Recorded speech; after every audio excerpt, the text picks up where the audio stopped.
All right, so what I want to do, I wish I ran out of time because it's one of those things that I didn't know what I wanted to do in a sense with this, but like I kind of wish I had made like a title card or something like this for it. But pretty much the way I want to do this, I wanted to break down like just different games that came out this year and different like sort of like, I don't know, different games, different events, different all this sort of stuff that came out during the year. I wish I kind of need, hang on, maybe I need a big old text. Give me a sec, let's make a text. We got on screen.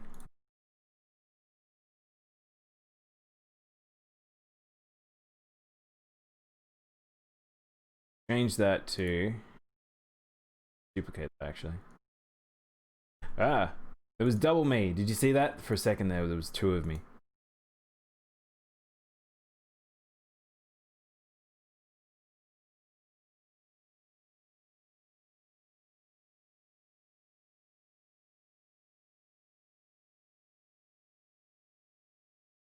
Hold tight, guys. We're almost there.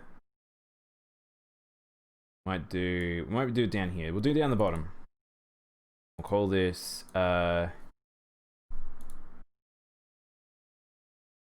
gonna do a couple different things. So we've got major gaming events. We've got top discoveries, biggest disappointments, biggest new surprises, and then the top games of this year for me. These are my rankings, by the way. I think like we might do. What are we gonna do first? I think we might do top discoveries of the year.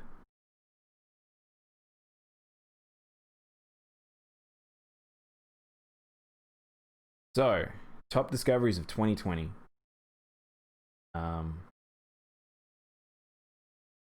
That's not a very sexy text, is it?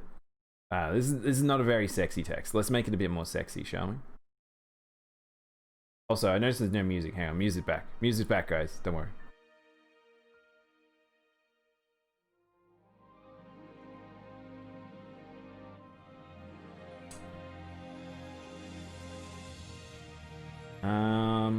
Hang on, what? There's an outline. Why is there a background? I don't want a background. Get rid of the background. Okay. And then we'll change the color of the actual text to something a bit more visible.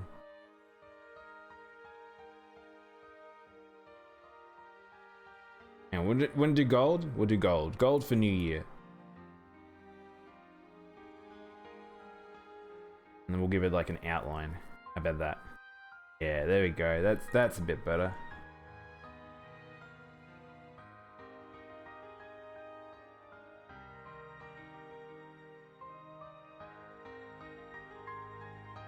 Top discoveries of 2020. Kind of a poo color, but that's sometimes what happens when you try to work with gold. It ends up poo.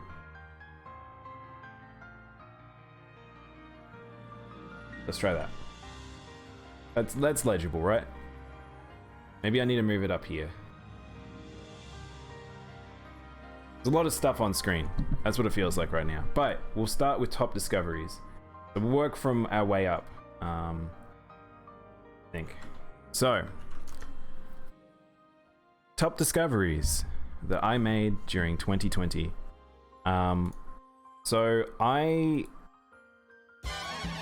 Oh, yeah, we'll turn down the volume quite a lot.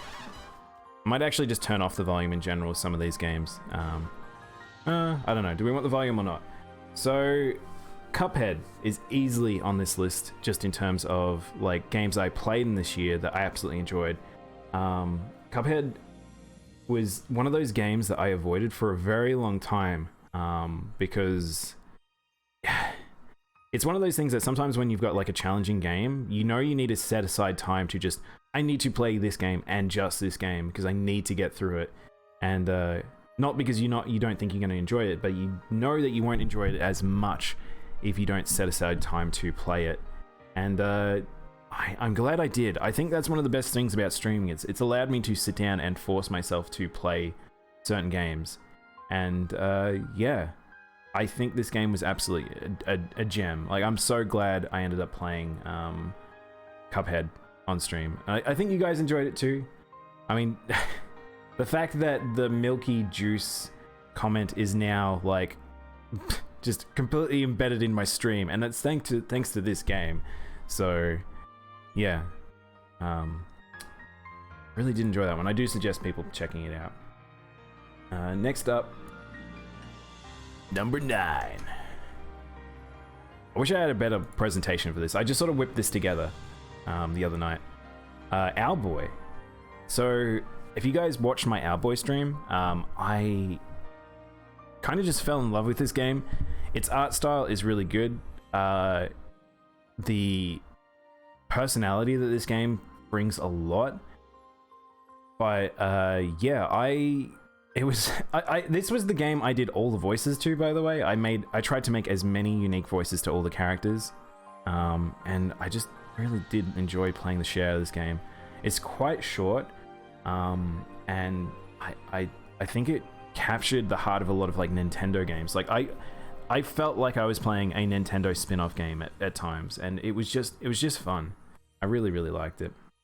I remember people talking a lot about the sprite art when it came out. Yeah, this game had been worked on for a long time. This was a passion project between a couple of artists, and yeah, it really shows. Like, passion projects like this it's just wonderful, and I'm so glad that I did end up getting around to playing this, because it was just really enjoyable. It's pretty neat. I enjoyed the way you made it, the way we played it. But yeah, I do hope that the people who made this game do go on to make newer and bigger things, because like, this was just a really fun game. Like, I can't wait to, whenever games like this come out, I always just can't wait to like play whatever the next thing that they make would be. But yeah, Owlboy. Number 8. So I did a precursor to my playthrough of Demon's Souls, and I chose Shadow of the Colossus because it was what Bluepoint worked on that I was interested in. And shit, Shadow of the Colossus remake is really good. I think this game is absolutely beautiful. It played pretty much how I remembered Shadow of the Colossus playing. It changed minor things that made it just as enjoyable. But yeah, I super glad I got to play this on stream. It showed how long it had been since I played it, because I couldn't remember half of like the order of the giants. But yeah, no, I totally love this game, and I probably will play this version of this game again, because this is just a stunning game. So Shadow of the Colossus is the best fucking game ever. Greatest game of all time. Smash through this game. It's so good. I kind of want to do the hard mode next time I return to it, and all the extra content they did post game. But yeah, holy shit. I brought a PS fucking Pro for it. I didn't even need it. God. Yeah, I don't know if I would have done that, but yeah. I have, like, for me it was like definitely one of those types of games I'm glad that like I did go and play, and it really showed that to have confidence in that team for when we do when Demon's Souls comes out. Well, Demon's Souls did come out, because shit, that game looks too. Been meaning to go and play Last Guardian again. I want to go play Last Guardian. That's actually a good point, CJ. I wanted to play Last Guardian. We still haven't played it on a stream. That will probably make it on stream at some point, because it is on this list of things for me to do. But yeah. You remember? Oh, you remember that one? That one was good. I love that game. Alex, that was a fun one to play. Number 7. Ori and the Blind Forest. So, I had quite a few of these games. They're ones I had my eye on for a long time, or I owned, and I just never got around to playing them. And playing them was just like, yep, this. I knew what I want, and I knew what it was. I knew what I was gonna get. And oh my gosh, this game was just wonderful. Like, this one was very colorful. It had a nice little story. It's very, very short for what it is, but it's just a very, very, very fun game. I think as a Metroidvania, and me being such a massive fan of Metroidvanias, that it was like, yep, this game is just perfect for me. It just plays well. It looks nice. I can't wait to play Ori and the Will of the Wisps. I do own it. We just need to make time to play it, basically. But yeah, this game was super duper worth it, and I think this is a game that I would suggest a lot of people to give this one a try, because it's just a great game. Like, The Last Guardian was the last great PS2 game. Probably was extended how long it was in development for. You played this on stream, you almost cried several times. The movement in this game is top tier. It feels so good. This game just plays really, really, really, really nice. I kind of wish that the game was a bit bigger, just because of how fast you can blast through it, but it's definitely enjoyable. This was the one that I met Kuro through. Kuro was just appeared the day I was fighting Kuro the Owl, and just the coincidence there was just so strange. But yeah, have you played Last Guardian? No, I haven't, CJ. Another game for me to play. I'm looking forward to playing it though. I do own it, so I just need to play it basically. So I'm so glad that game ended up making its way over to PC.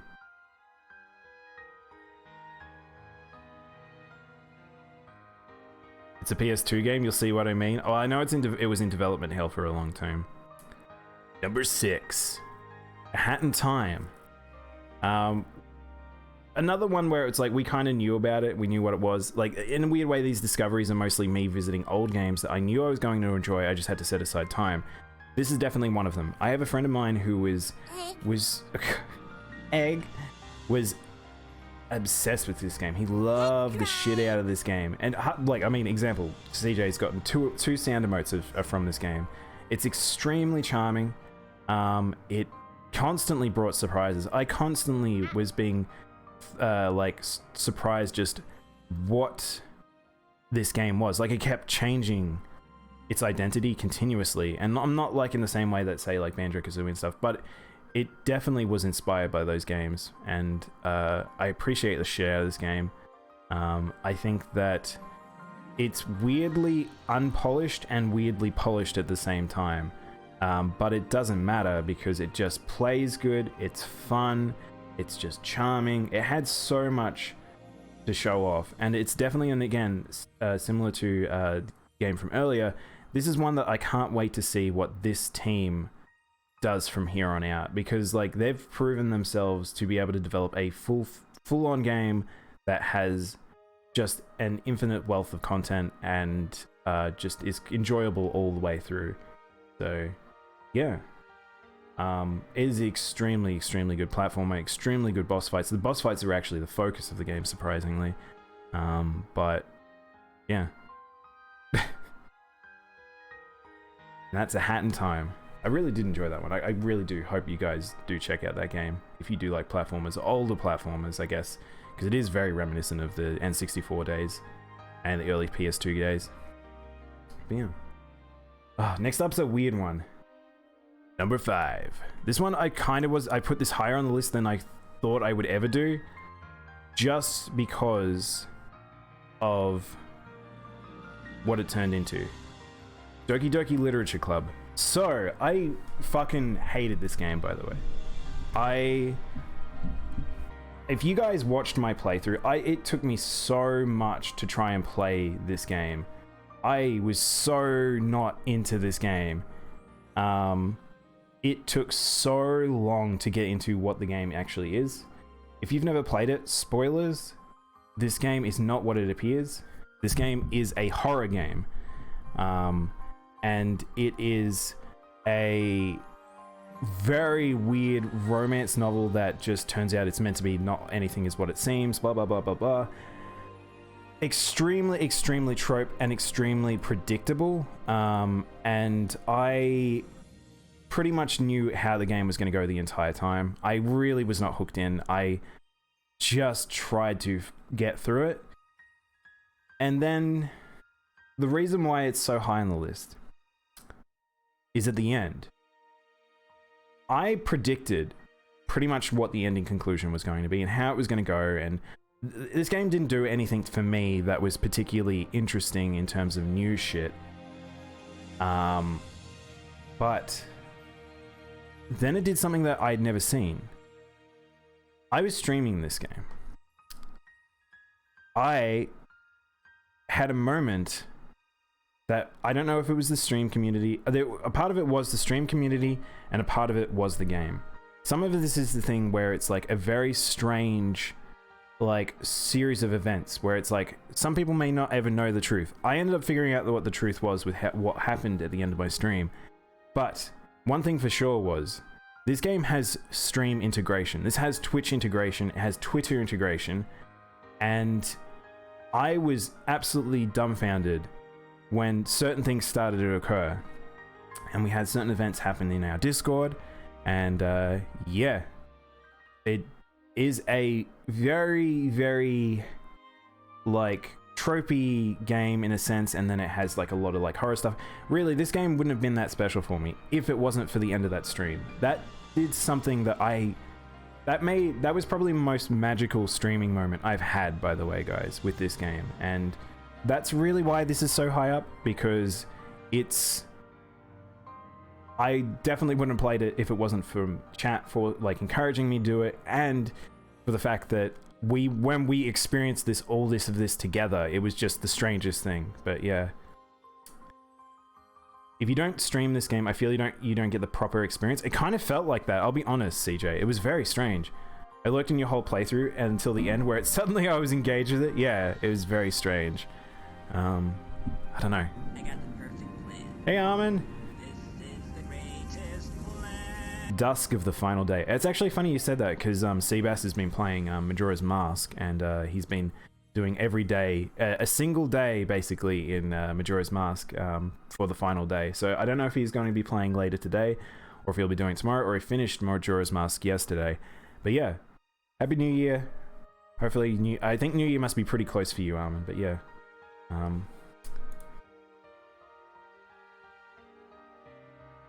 Number 4.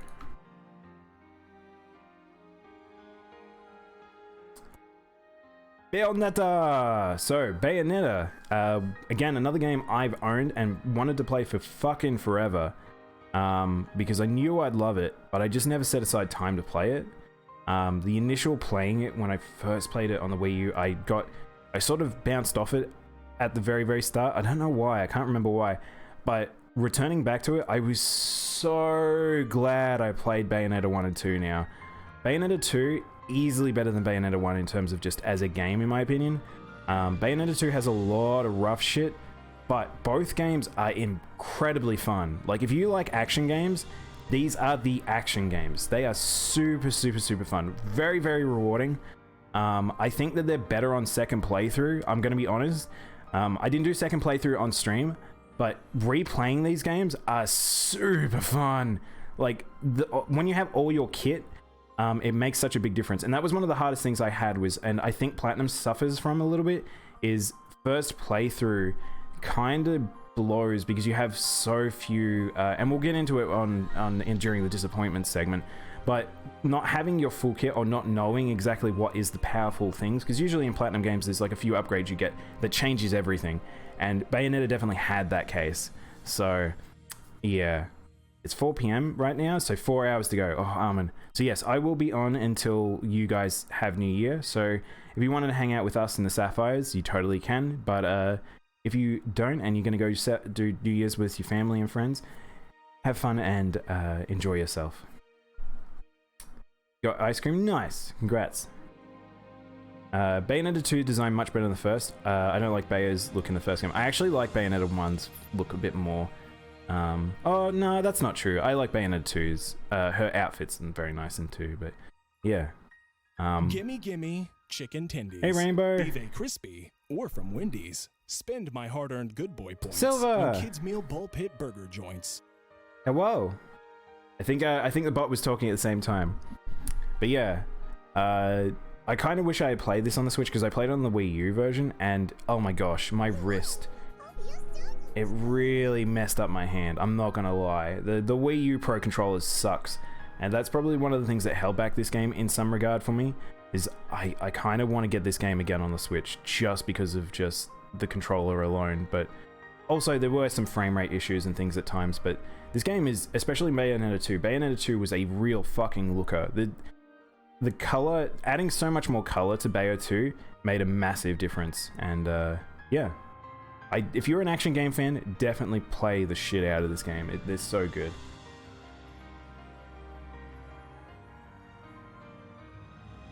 Where's Kuro at? I think Kuro is probably asleep.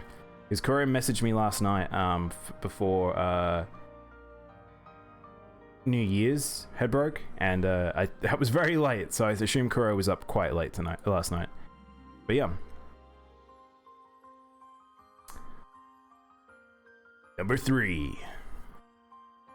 Kiyomi. If you watched my stream of this, this might be one of my favorite discoveries of this year, like just as a raw discovery. This game is very bizarre, very strange. Basically, it is a game that is about being very following Japanese, I guess, not stereotypes, but like Japanese, like being polite and doing the right thing and stuff, like being respectful. Yes, Almond, thank you. And weirdly enough, so I played this on the Switch. I played number 1, and then I played number 2 on stream as well. I found out that this is actually a much older game than I realized. I did not know this. This game came out in 2009. It is a DSiWare game, and that is crazy to me. I did not know this game existed. I don't think it came to the West until it was on Switch, but it is very, very fun. If you have a couple of bucks spare, go jump onto the Switch e-store and just go pick up Kiyomi and Kiyomi 2. But yeah, you knew this was on DSi Armor? I totally didn't know that. I'd never seen this game before until the Switch version, and I'm so glad I did. It's a very WarioWare-esque game, and it's just extremely quirky and strange. I think one's definitely better than 2, where it really is a game where you have choice of doing the right thing, doing the wrong thing, and you'll get different responses based on it. But yeah, literally the first time you've heard of this game, and that's kind of why I used to do Strange Surprises, because I want to try and show games to people that they've never seen before, but it's super, super fun. Alright, number 2. Again, these are 2 games I already own that are coming up, but that's why Kiyomi almost made it to 1. But these games, I didn't give these games enough credit when I picked them up, and I was kind of thinking I'd enjoy them, but I didn't think they were going to be something special. Everybody's Gone to the Rapture.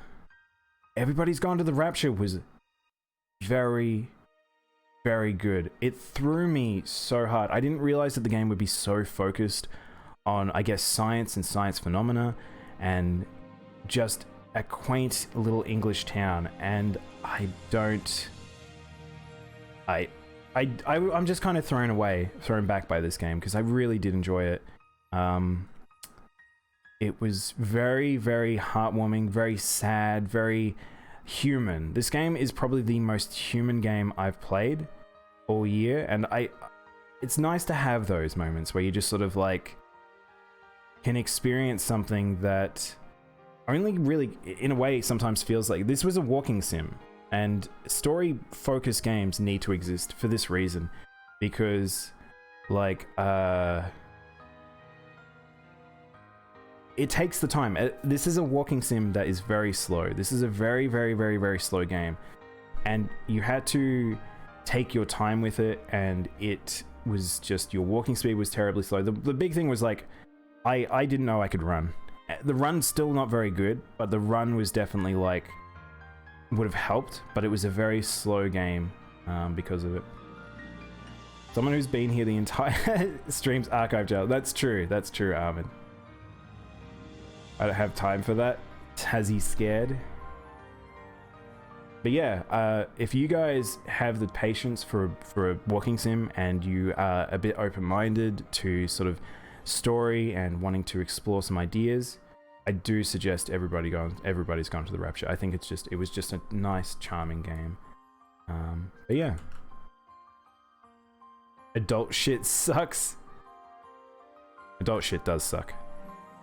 But maybe you could just be Spirited Away. It's a walking sim, not a running sim. I know, Steve. Like, I guess so. It's very true. But yeah, like I don't know.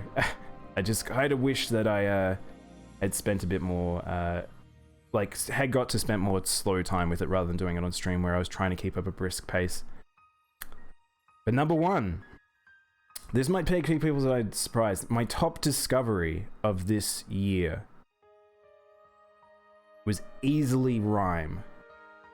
This game really threw me with just how good it was.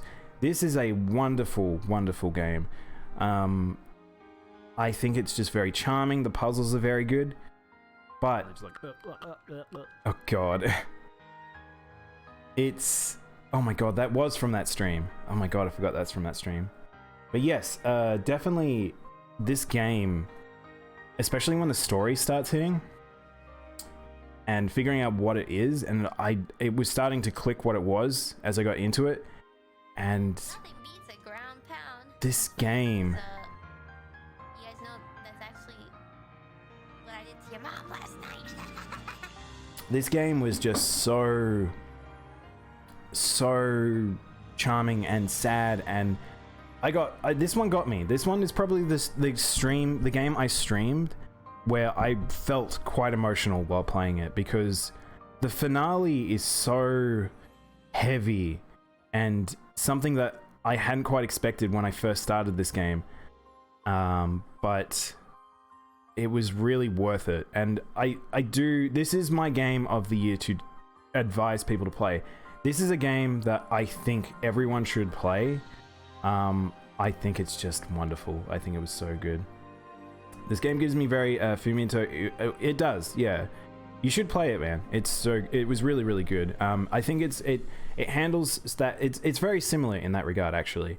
So I think you should definitely check it out. If it is kind of Ico-ish, I guess. But yeah. All right, now let's do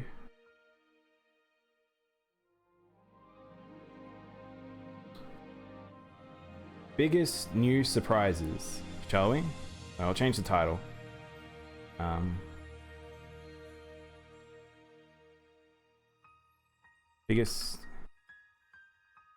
Best new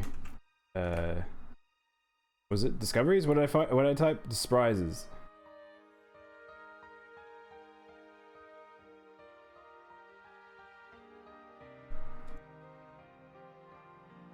So, this will be games that came out in 2020 that were new IPs that were very impressive. They were things that came out this year for sure. And yeah. Hey Red Button, get me out of 2020. Don't worry, it's not long. You haven't got long. Join me in 2021. Come join me. Folks, come join me. Amen. Can't wait till I rank my mods. No, this is a games focused one. Maybe we'll do weird ranking other things in the future, but for this year I thought we'll just do this because this is easy for me to just do, because I can talk about games forever. Who's your favorite child die? I don't know. Certainly not that guy. That guy's dead. Among Us, number 5. Among Us, totally took me by fucking surprise. This is a game that came out not this year, but it really came out this year because of how big the internet like went nuts with this game, and I never thought I'd play this.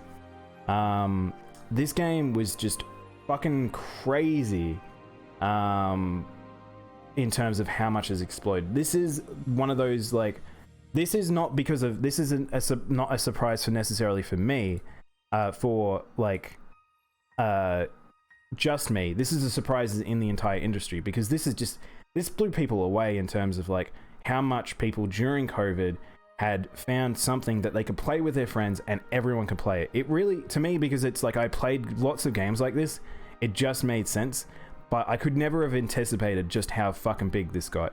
Winning game awards for a game that came out a few years ago is just crazy. I don't like anyone, Rainbow. That's my secret. Mod rank would be fun. I'd never rank you guys. That would never happen. We've talked about this, Rainbow. You don't rank people. But yeah. Among Us. Next one is actually kind of predictable as well. Number 4. Phantasmophobia. I actually enjoyed this game. I didn't know that I would enjoy... I'm not a horror person. I'm not the type of person that would play a game like this normally. This game's surprisingly fun. For the concepts of it and what it is and how it works, mechanically how it works, the ideas and the premise of it, it's just kind of fun. I kind of really enjoyed this game, and it took off over the internet, and I'm glad it kind of did, because it made me play something that I would never play. It looks like Eurojank, store-bought asset, weird indie game, but there's something there that's a bit different, just in terms of them actually trying to approach a game design element that you don't normally see. But yeah. Among Us killed other games. No one wanted to play Fortnite or Minecraft anymore. Someone knows kid. Also, it also killed the Fall Guys as well. Like, Fall Guys was destroyed by Among Us. Rank the viewers? I'm never ranking you guys. What are you talking about? But yeah, this game is really quite interesting. This game was cool, but I didn't get into it. I found it a bit clunky. It is very clunky. It's very jank. It's 100% jank. But yeah, I think if you can get a crew of people together, this is just a very fun, silly game. Yeah. I want to see what this game does more. Hopefully they do get some funding and they get more development costs, and I think there's a lot of potential for this game. But yeah. Still looks better than Cyberpunk. Most terrifying thing in this game is when the other players crouch and look up. I know. We have like a meme amongst our friends, which is like, give him one of these, and then you just like do a pose, and then that's to taunt the ghost. But yeah. Cyberpunk biggest disappointment. We'll get to that, Red Bun. We'll get to that. Biggest disappointment I'll do alongside top releases. But yeah. That one was pretty cool.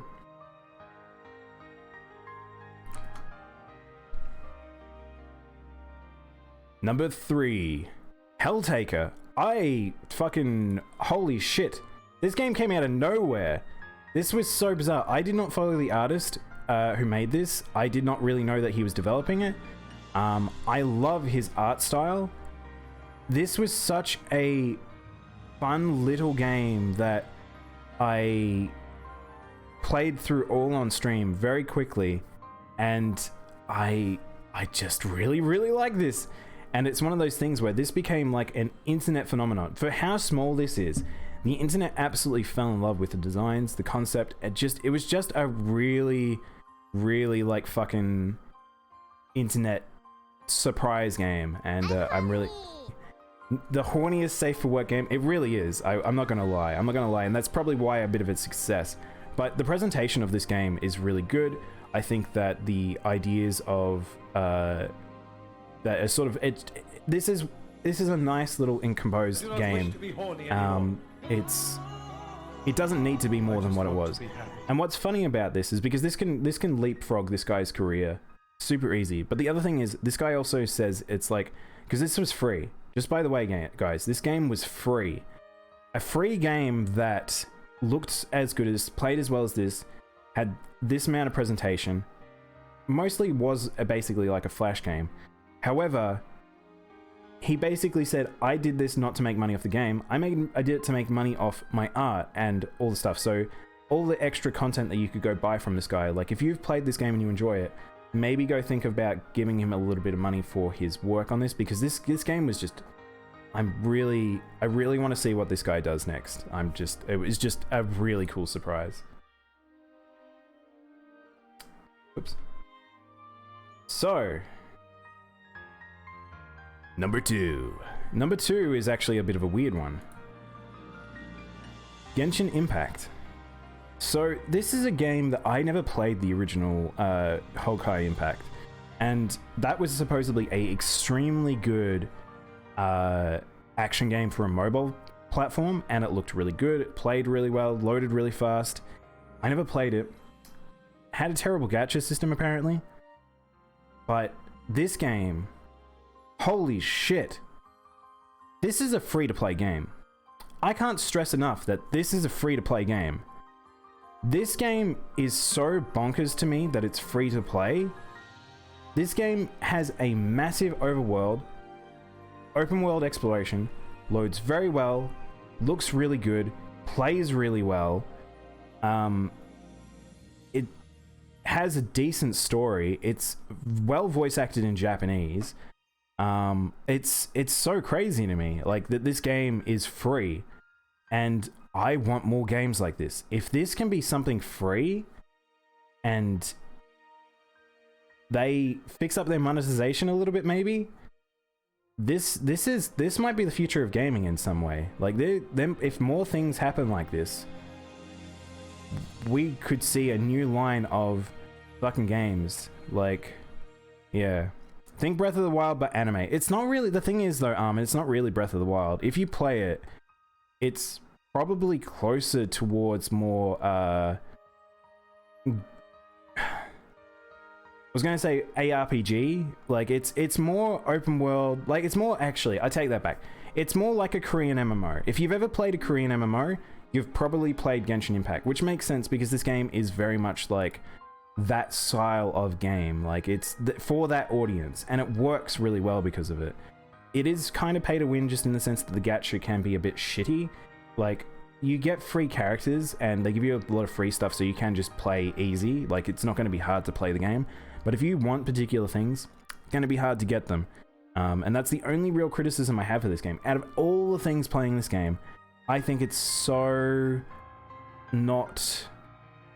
Like, I think this game is so totally worth people's time, so totally worth putting a little bit of money into it, and I so totally think that if they fix up that gacha, this game could be so fucking phenomenal. The fact that they're still releasing so much additional content as well, this game might have a lot of legs, and we might be hearing about this over the next few years for a long time to come. But yeah. But does it have better gameplay than Breath of the Wild? They're kind of different kettles of fish though, CJ. I got bored of both of these games, I'm not gonna lie. So this game turns into the MMO daily grind, but that's only for endgame. Breath of the Wild, I really struggled to enjoy that game just because it wasn't what I wanted. So it's like, it's hard for me to give my opinion on Breath of the Wild. So yeah, fucking massive surprise for me from that game. But yeah. Number one, biggest new surprise. Fucking Astro's Playroom. Guys, have you watched my stream of Astro's Playroom? This game's crazy good.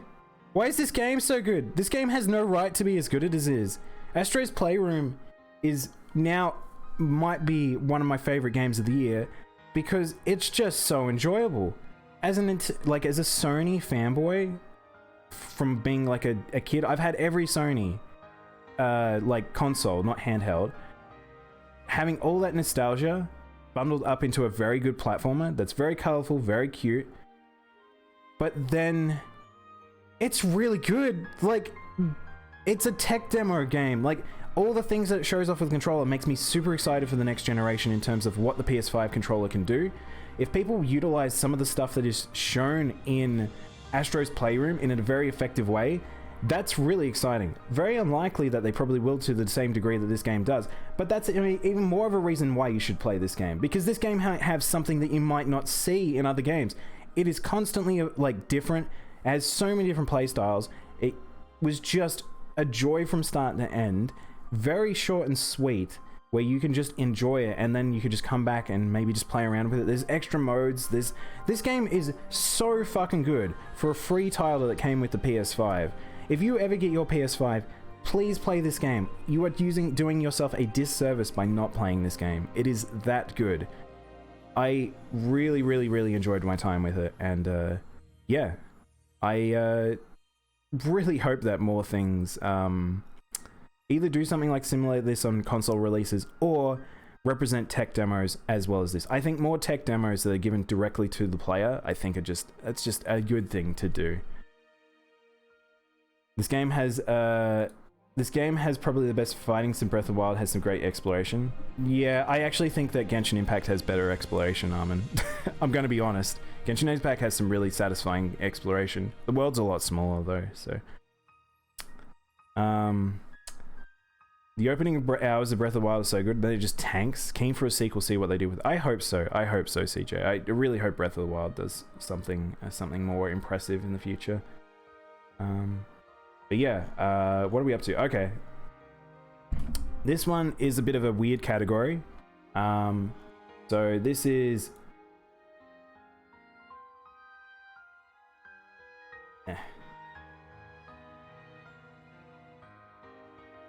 Let me load. There we go. Major gaming events in non-specific or non-specified order. So this one's a bit of a weird one. I didn't really know how I wanted to do this one, so we're just going to jump into it. You know me, I follow all the fucking news stories. I love video games. I love talking about video games, and I like seeing the change of all the industry over the year. Now, this was a really bizarre year for video games. There was some weird, like, lulls, but then there were things that did happen. Like, there is still things to worth talking about. And I think that's what we'll get into. So, first up, Summer of Games 2020. So, the Summer of Games happened, which was a super bizarre thing. And it's the first of its kind in a year where physical representation of like conventions and things like that all closed down. They needed some way to have it so we had uniformed releases still, because it's hard to represent to audiences by just, if you just throw out your game, it gets lost in the noise. Whereas like when they have these focused events, it does kind of work better, and I do kind of agree with that. But like it's for the starters, it was winter, not summer. That was weird. For us, CJ, that's definitely true. But yeah, like I think that for this event, for what it was, a purely digital representation of all the things coming out and what things could be, it was a good start. I think that Jeff Niley, as much as people shit in on him for this, I think it did an okay job for picking up the slack of what TGS, E3, and Gamescom didn't do. All three of those events mostly failed. This year was a really fucking clumsy year for news. Jeff Niley picked up all the weird scraps. He in fact had too much news, and it became a very clumsy thing because of it. But it's the first version of this, and I kind of would like to see something like this in the future as a continuation. But who knows? E3 needs to rethink themselves and may not exist within the next few years. TGS, like, are getting better, but it's still very clumsy. Gamescom I still think is the best, but they have a weird time of the year where they represent stuff, so we get less things. But yeah, it was a very, very good start. He clearly loves games. He does. He fucking loves games. Next up,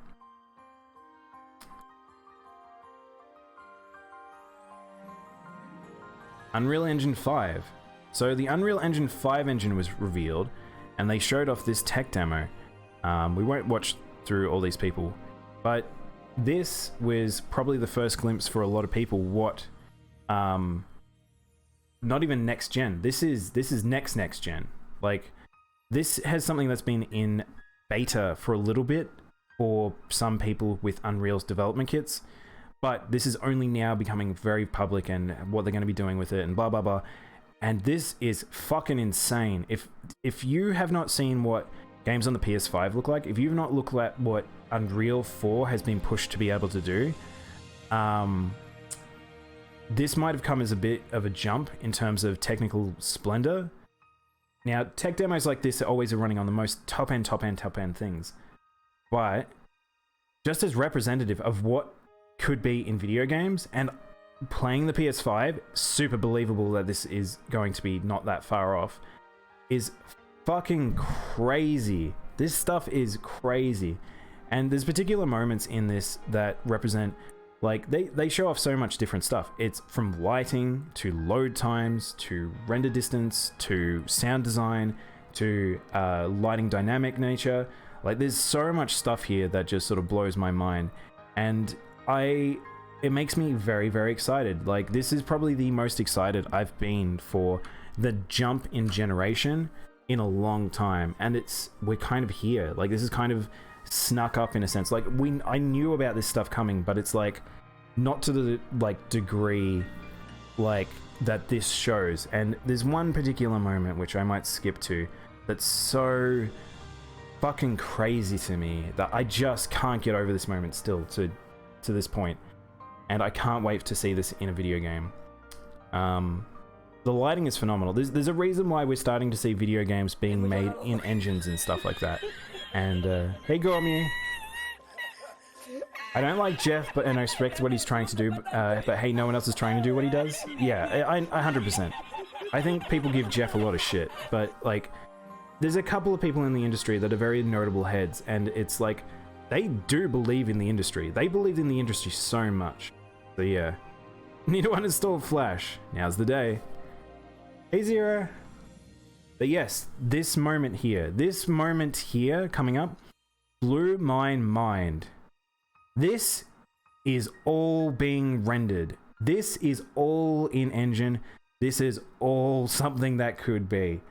It's crazy. Hey Spooky, did you see the tweet Devil May Cry dev? It may look like, yes, so the leaks actually say that Devil May Cry, Dragon's Dogma 2 might be real. Happy New Year, man. I'm very excited. I can't wait to hear more news and see how much of that Capcom leak stuff is real. But this is fucking insane. This is just so crazy. This person went from that point to this point in a full sequence in engine, not pre-rendered. That was a thing that happened in engine, and that is crazy. And I'm very, very excited. So yeah. Oh, thank you for the host, Zero. Happy New Year, everyone, if you've just joined. How you all doing? How close to New Year, you guys?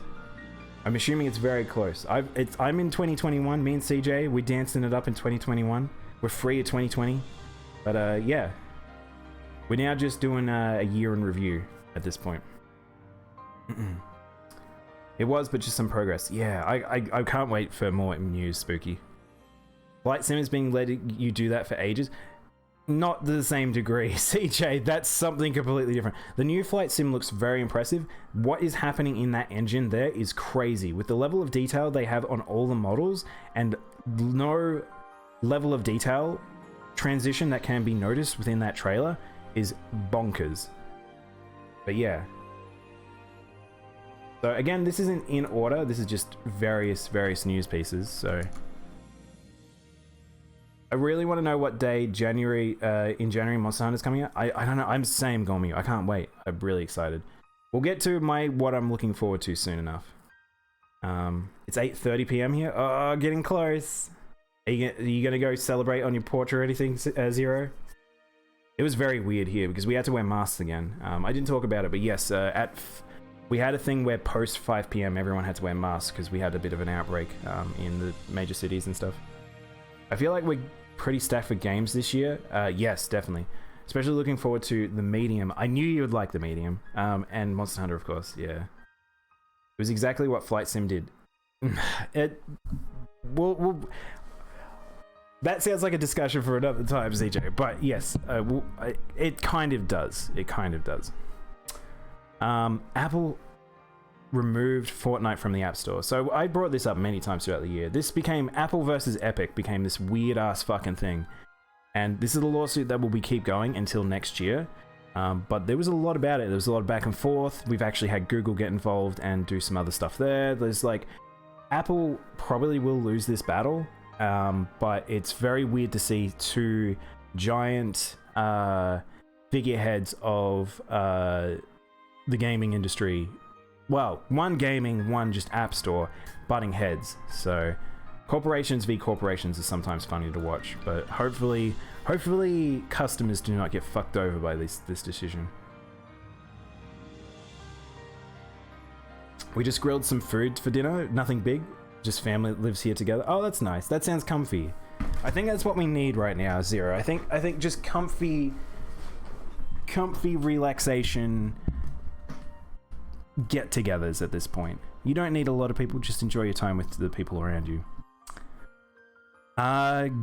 Next up, a major unions try to organize for games and game-related industries, and this is something that I've been talking about for a long time, and I've been waiting for America to get their act together and more global unionization for video games, because this was the year of crunch being scrutinized. This was the year where we had so much news-related stuff about how fucked the industry is and how much employees are having such a tough time and all that sort of stuff.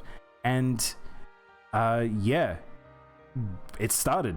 I think we're now going to see the industry take a turn where workers start getting protected in a better form, and it's just nice to hear. This is one of those things where it's like, I kind of just been waiting for this for a long time, and yeah, hopefully this goes well. People seem to have a very bad opinion on unions in America. You guys hate unions, but like, it's important that they exist, and I can't stress that enough. And yeah, your girlfriend and I stayed home, had some HSBs, and drank a ton of beer.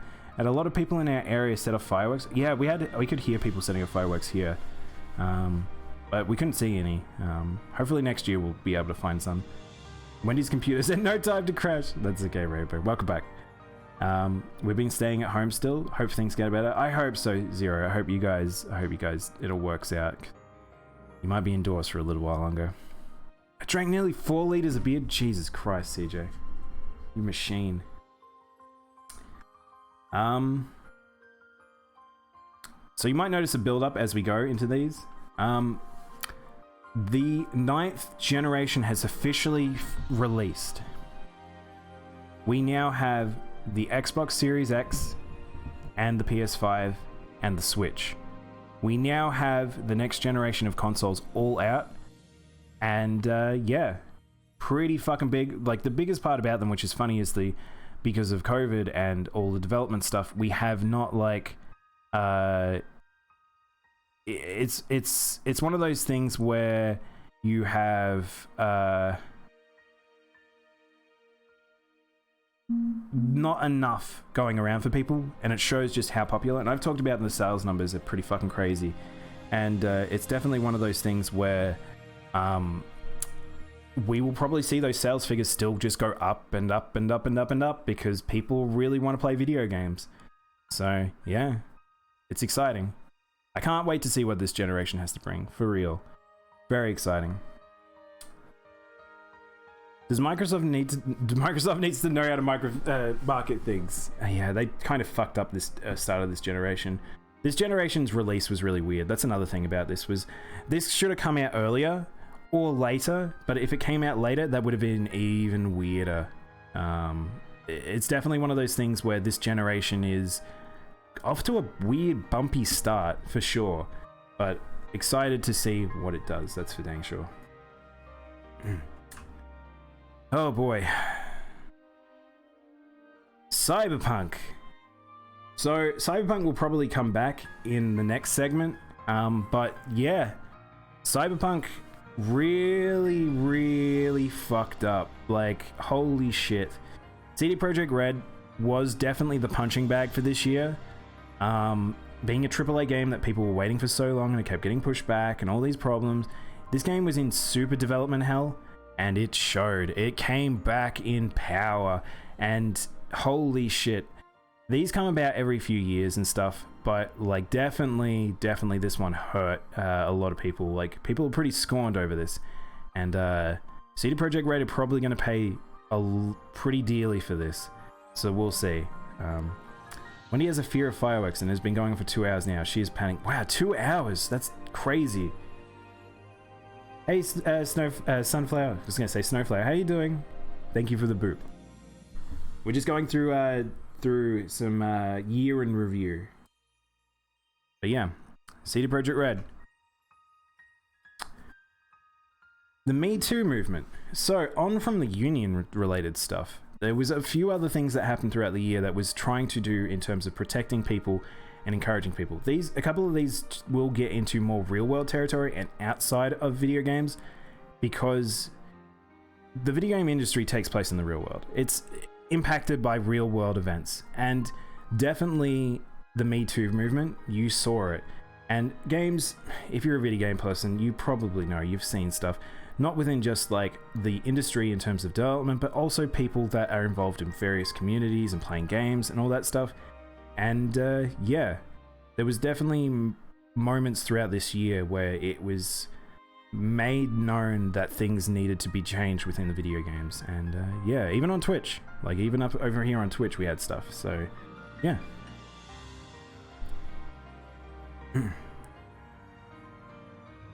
Next up was the reactions to the George Floyd protests. And it wasn't just George Floyd. The whole Black Lives Matter movement was fucking powerful for the video game industry, and Twitch and all this sort of stuff.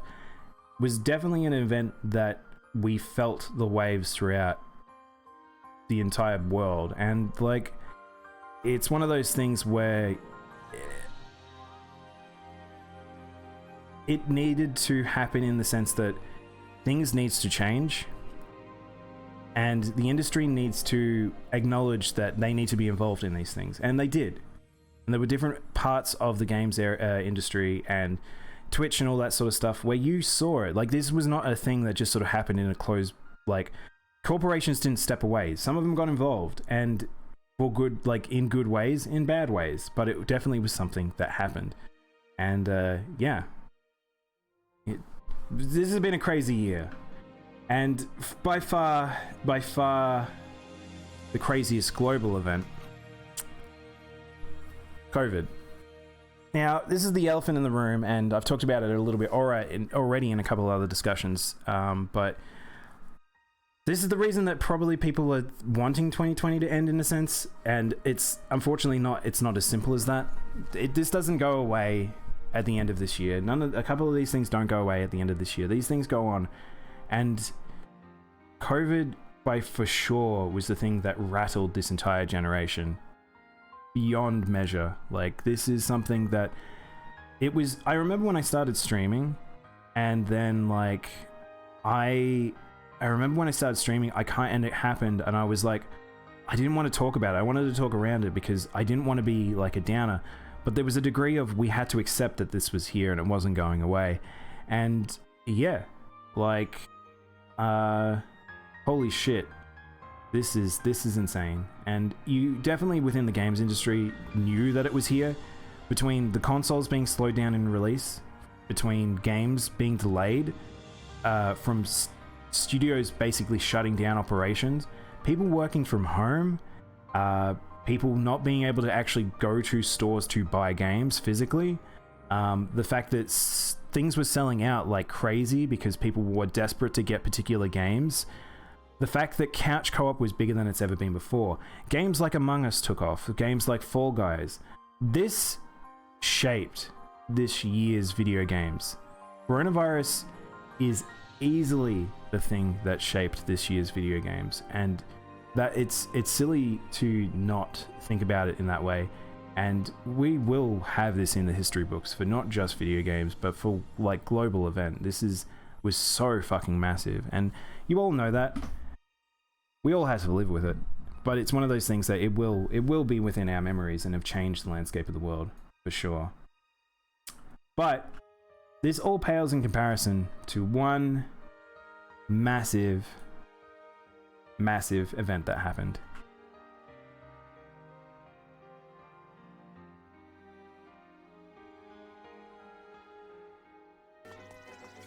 Oh, look how cute that fox is.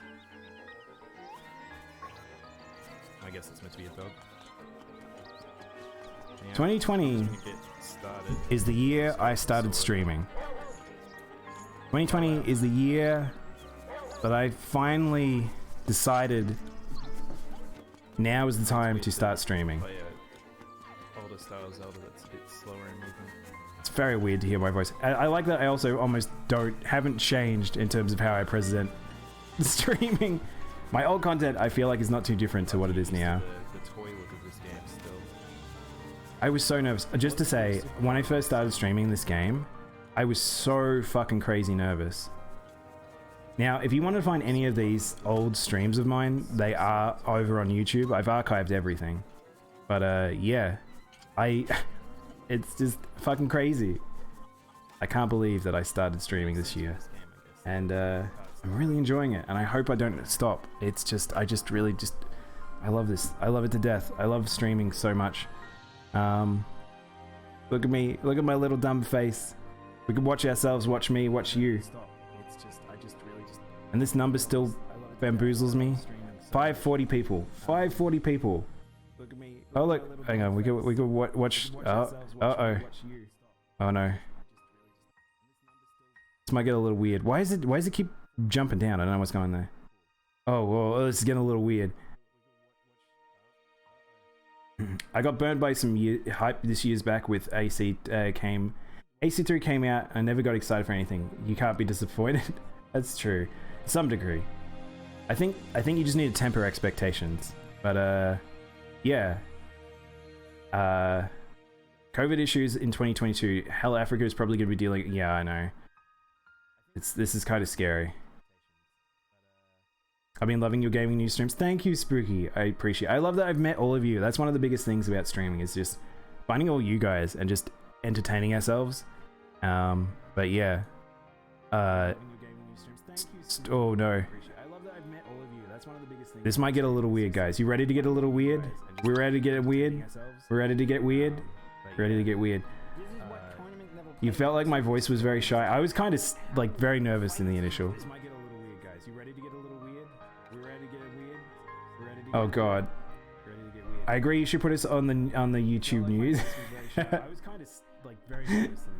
I feel like your personality would be so refreshing on the gaming news platform. Oh no, now we're getting whacked as well. This is getting a little messy now. Well,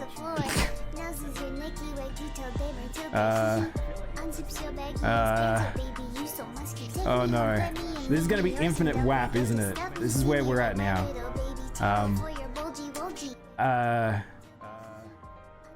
You can talk about the most trivial gaming news. I'd still watch. Spooky, thank you. I love talking about gaming news. No gaming news is trivial to me. That's not true. There's some pretty shitty news. But yeah. This is the Void Hole. Welcome to the Void Hole.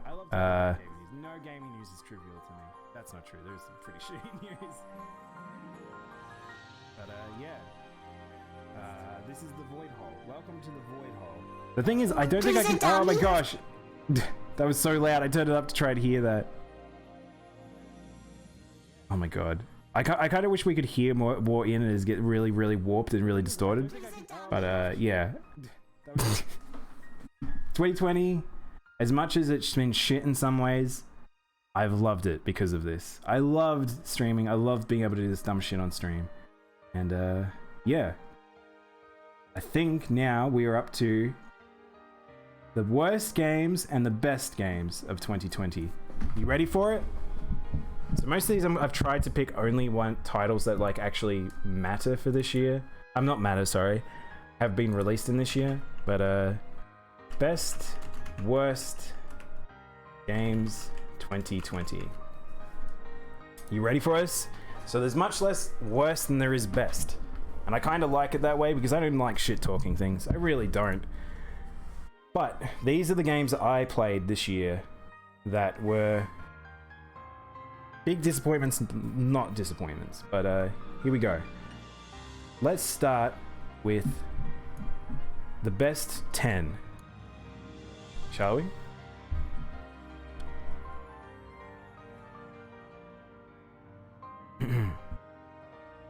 It's very hard to grow with a variety of stuff you stream, but you're doing so well. Thank you, Speak. I know, it's crazy. I'm like a weird person. I don't really know what I am in terms of streaming. I just stream whatever I want to stream in a weird way, but I'll figure it out one day. But I definitely don't think I could ever be a single game streamer. As much as I play Monster Hunter and I love it and there's an identity around it, I am not just a Monster Hunter person. Like, I just love video games. Video games are so fun, guys. I can't stress that enough. Video games are fucking amazing. You should play them. But yeah, here we go. Top 10, well, not top 10. Number 10 of best game for this year. Do you guys know how much I love One Piece? I don't know if you guys know how much I love One Piece. Pirate Warriors is really good. So One Piece Pirate Warriors came out. The Warriors game. It's another one of these games. These are very junk food game, very just easy, like fun games to play. They're not really too difficult. You just go nuts. You blow up mobs. But this one made it to the list because, not because of the story arcs and stuff. Not because of the roster of characters, even though it had a good roster.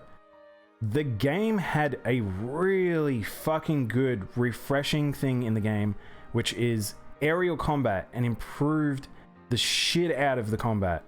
It was really fun. And if you want to play a Warriors game, Pirate Warriors 4 might be the best Warriors game next to Hyrule Warriors. This game did not sell as well as it probably should have, unfortunately. But yeah, also there was giant characters. They added giant characters, which was crazy. Yeah. One Piece daisuki desu. I need to catch up on One Piece. I'm like 20 weeks behind in the anime at the moment. The manga's crazy right now. So the manga just literally had its 1,000th chapter just released. And it didn't reveal anything crazy, but it was just very much... It was like the One Piece moment. If you have a moment in One Piece where you're like, yep, that's it. It really was. And I'm excited for what Oda does in the next few years. But yeah, fucking love One Piece. Wait, you like One Piece too? I love it, Spooky. You're on your second watch. Oh my god, I've rewatched the entire series multiple times. Like, it's just so fun. And to see how it changes. My favorite arc by far is Impel Down. I love the prison so much. You solely bought this game for Katakuri. I love how much everyone loves Katakuri and his big donut eating grin. The new chapter was so fire. It was really good. It was worth the wait. The war might be ending soon. I do not know how Oda is going to close off the arc currently in One Piece, but shit. This game and the series in general has always had me very excited. Like, I'm always wanting to see what's next, and I really hope that we get more of these games for sure. Yeah. Same power, exactly the same. Literally the same people. No, Katakuri's big boy. Katakuri's better Luffy. He might be your favorite character. He's such a good complementary... Yes, 100%. I can't... Like, it's one of those things where Katakuri is definitely a very big agreement with people, where it's like, he was a perfect villain for Luffy. In an arc that I wasn't a huge fan of, the Big Mom arc, by the way. Just saying. Katakuri really made that arc something special, I think. But yeah. That was number 10. Number 9... Top best game.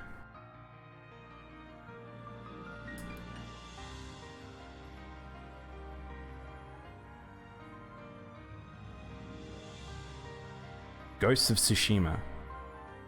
Now, you guys know I'm a massive weeb. You know I love my Japanese shit. I literally was just talking about One Piece, one of the biggest IPs in Japan ever. And, yeah. There was no way I was not going to play this game. I was very excited for this game. A game made in the West that had so much Japanese influence directly on its development. Voiced acted very well. Zoro literally is the main protagonist's voice. I was very excited for this game. It's really quite fun. Story's good. It is basically another open world game though. The reason why this game is not higher on my list is a couple of major reasons. This game does not have fantastic controls. The combat is a bit bland, and it suffers from open world syndrome. most definitely.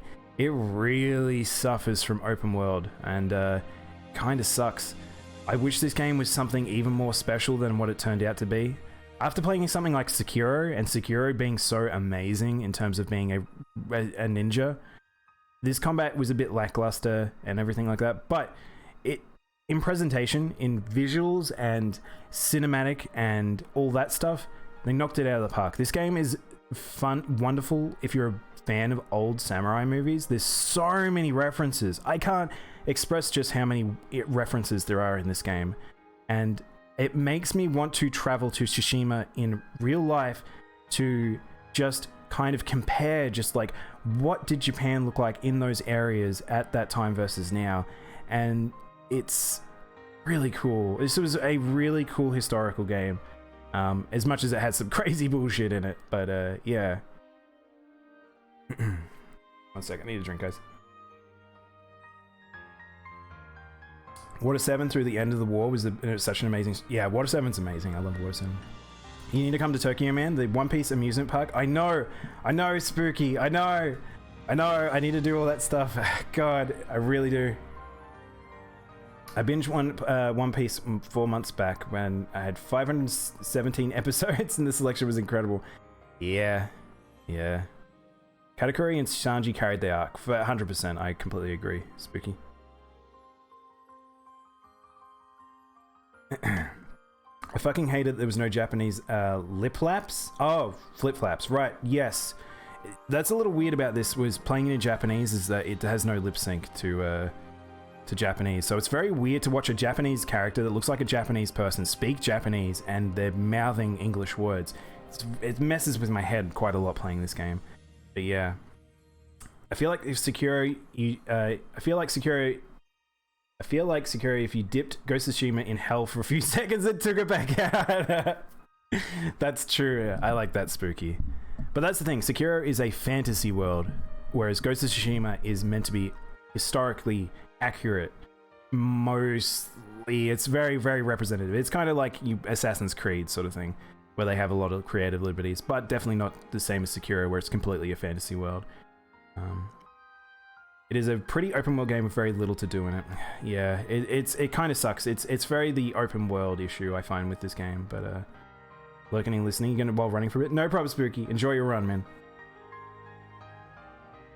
Kudos to the game not ending how I thought it would. I haven't actually finished it yet, so this is a game that's on my list and I haven't finished it because again, it's an open world game. These games are too fucking big. And that's one of the reasons I have issues with games like this. And you'll notice there was a lot of other games I played that were shorter, and that's why they were very high. But yeah, oh my gosh. I really do enjoy this game. I think it is worth, at least, if you're into Japanese culture and Japanese sort of thematics, for sure check out this game. Alright, let's swap over to biggest disappointments. Number 5. My number 5th biggest disappointment. Daemon X Machina. This was an indie game that I was super excited for. I played the original demo. I watched all the trailers for it. I was so excited for this game. And it didn't quite make the mark. It was good, but it was so much potential like left on the floor. And it's unfortunate because I can't be too harsh on this game because it was an indie team.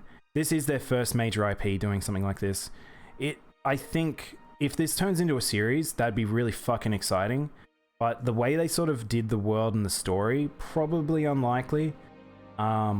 There's a lot left to be desired, from the combat, the lackluster story, to the whole, like, the story flow being so bad, the post game not being very good. There's lots of things like that. This game, I just wanted, I don't know. Given that the story, I assume it would end with a typhoon. Oh, really? Breath of the Wild is such a magical mix of open world and with just enough to keep me interested without being bloated. I just want that again, Spooky. Don't worry, Breath of the Wild 2 shouldn't be too far off. The more I play, the less I liked it. I'm kind of with CJ on this one, unfortunately, Spooky. Breath of the Wild just was not my kettle of fish. Open world games need something like it's hard for me to get super into him. But for this game, one of the big things I will say about Daemon X Machina, despite me disappointed by it and wanting more out of it and all this stuff, is they actually did a lot of post-game stuff. Like they did patches to change things, they added different content. There was like crossover content that was pretty cool. But yeah, Zone of the Enders. Yes, it's this is this game. Yeah. It looks like one of that robot game the Metal Gear demo came in, the Zone of the Enders. Yeah, it's very much Zone of the Enders. But it tries to do its own thing, and there's so much stuff that I just wish that was better, and I don't know, it was just a disappointment. But that's why this is number 5, it's not number 1. Alright, back to top games. Next up, this is number 8 best game of the year.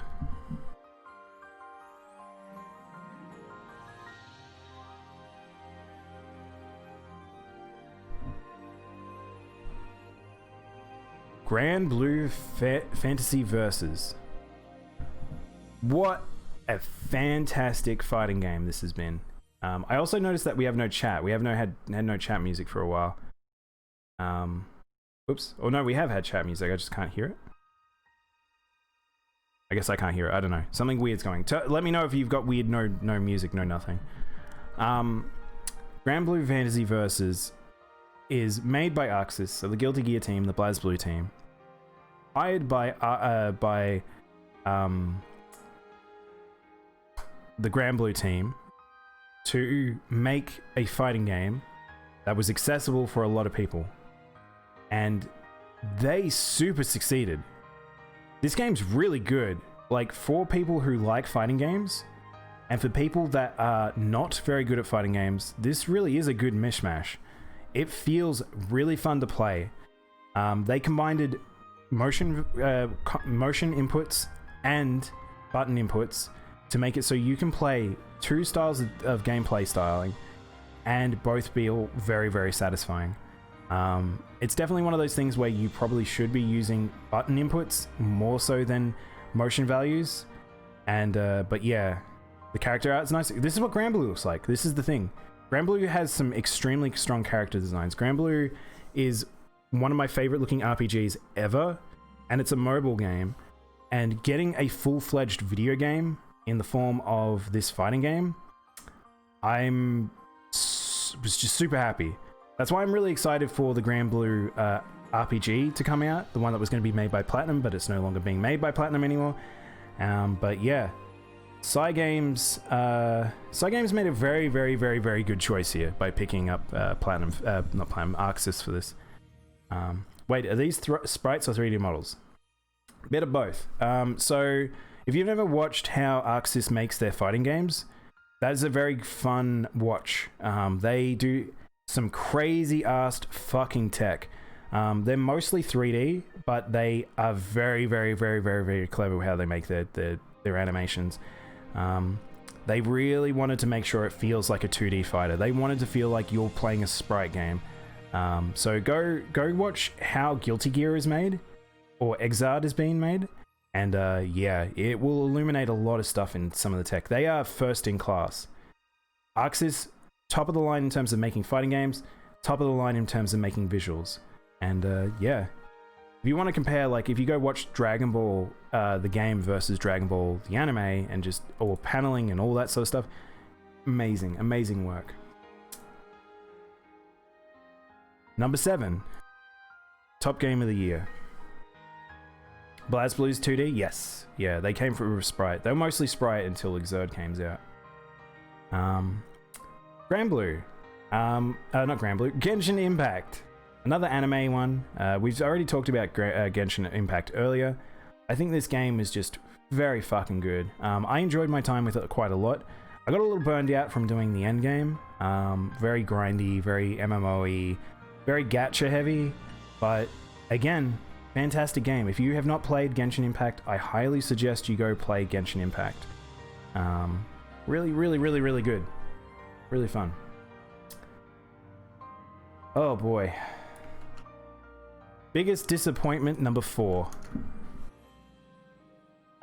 So this was something that I knew that I wouldn't like it, and I pushed through, and I made myself very angry for pushing through on this game. This is Wonderful 101 shared with the space with Vanquish. I put both of these games together because I kind of feel similarly about both of them. Now, I talked earlier about how Bayonetta 1 and 2 had some poor balance at the start and not really clearly indicating you which moves you should have, or not giving you moves you should have. This game and Vanquish are very similar in that regard, where Vanquish shouldn't be played at all how you think it should be played, and this game, it's hard to figure out how to fucking play the game properly. I want to love both these games really fucking heavily, but Wonderful 101 and Vanquish really hurt me. It's hard to play a Platinum game where they're trying to be expressive and do their thing. There's a lot of cool shit in both of these games. They're both flashy, fun, crazy games, but they were nowhere near as fun as they should have been. I just spent so much time getting frustrated at these games. And people talk about how they're so much better on the second playthrough. But if your first playthrough is that painful, then it's just sad. There's so much about these games that I wish were better.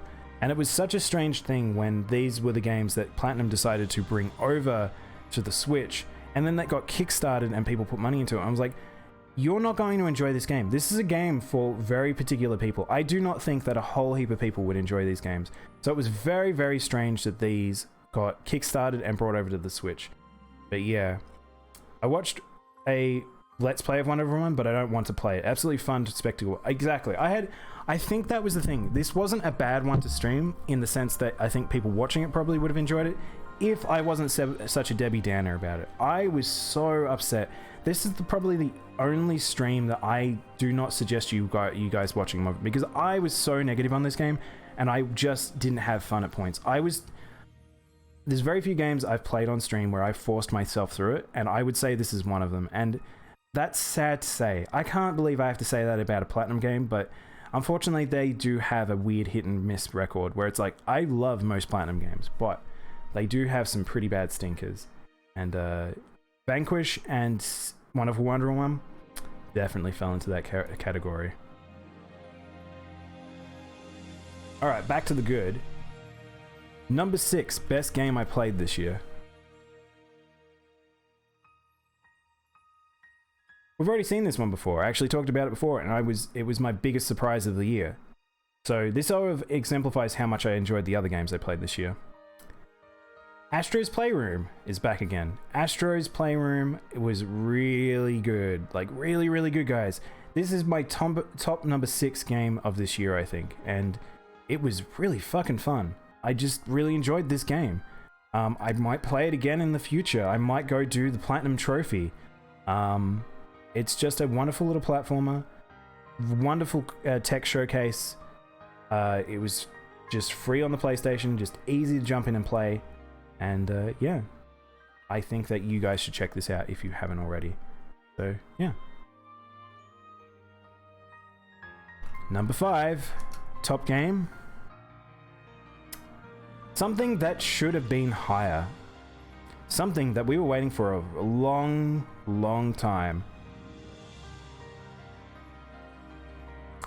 Final Fantasy VII Remake. Oh my god. This is a game I streamed quite a while back. I really love 7. I can't stress how much I love 7.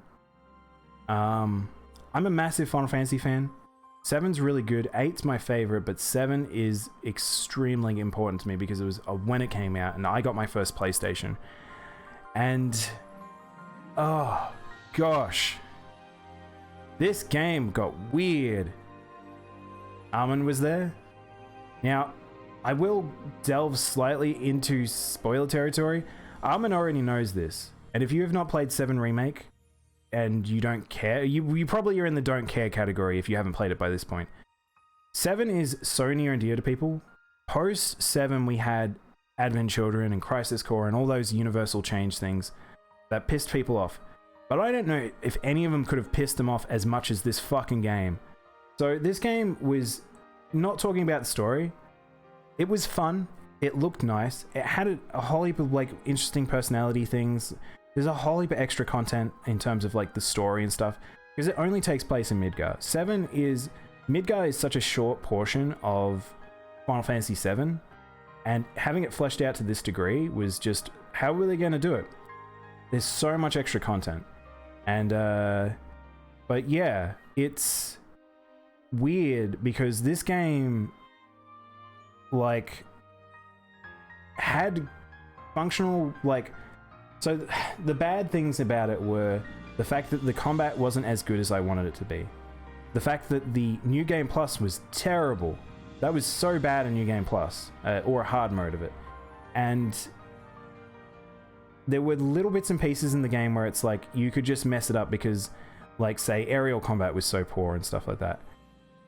But it was a fun romp. I really did enjoy this game in terms of like all it showed off. But the ending and the changes to the universe and what the concept is of 7 Remake and what it can be from the future, holy shit. This is so weird now. We have had, so Nomura, notably Kingdom Hearts, people know Kingdom Hearts to be fucking batshit in terms of like what the hell the lore is and how it all works. 7 is now that. 7 now can be whatever it wants to be because of what happens in the end. And what... Oh my gosh. And it really blew its load. If no other sequel comes to 7 Remake, at least you saw the big bad. You had a big bad moment that was so beyond what should have happened in that game. And, well, now what are they going to do? Every new title of this, how are they going to outdo what they did in 7 Remake 1? I really, really don't know. So, I enjoyed the shit out of this game in terms of playing it and all that, and I love Midgar. Seeing Midgar from a third-person perspective and it being so polished, and this game looks beautiful. This game is absolutely beautiful. But I don't know. I wish this game was higher on my list. I really do. I love it so much, but it was so hampered for sure. This game did go through somewhat of a development hell as well, just by the way. Have you watched Tim Rogers' Let's Mosey, a slow translation? No, I haven't. Final Fantasy 7 or 7 Remake, CJ? I love this game. This game was so interesting. I was so hyped to see how they would deal with the prison break Sephiroth, but they ended up butchering Syndra and they just skipped it. Yeah. It could have been insane. I know, there's so much like this weird potential in this game. Spooky. And fighting Seth at the end really took away the tension. So much of this game was well done though. I know, it's this weird... Oh my god. Also, this moment that was teased in the trailer and it ended up being real. I can't believe this moment here is real. Like this if you can understand what I'm looking at right now, you know what I feel. And this moment here is in the trailer. This was in the final trailer and I lost my mind when this was in the trailer. And the fact that this was a reality in fucking the game, like, oh my gosh. So, we'll see. We'll see. I don't know what happens in 7 Remake 2. It's so hard to predict. I think this game is now... could be whatever the fuck they want it to be. And maybe that's what they wanted. Maybe they wanted to make it so they had creative freedom with 7 Remake 2. But it's called Remake. And I think the title Remake does not refer to the idea that remade games that we have now in 2020. It refers to... this is a redo. This is not 7. This is something else. This is a remake of the universe. But yeah, the original 7, you can finally save Aerith, I bet. We might. CJ, this game might piss a lot of people off. Like, who knows what happens here? Like, a lot of the most memorable scenes for me are they just decided to skip if beats felt off. Yeah, they tried to lean on their new characters in some regard at points. But I think that there is potential and there's well done stuff in this in terms of, say, hey, Barrett was amazing. Barrett's caricature was fantastic. Cloud and Tifa's relationship, even though it shouldn't be as accelerated as it is, at least we got to see it, and I think that was well done.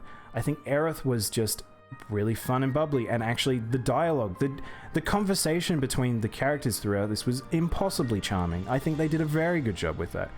I think Cloud was actually well done Cloud. He wasn't Advent Children Cloud. He was Cloud. and that was nice too.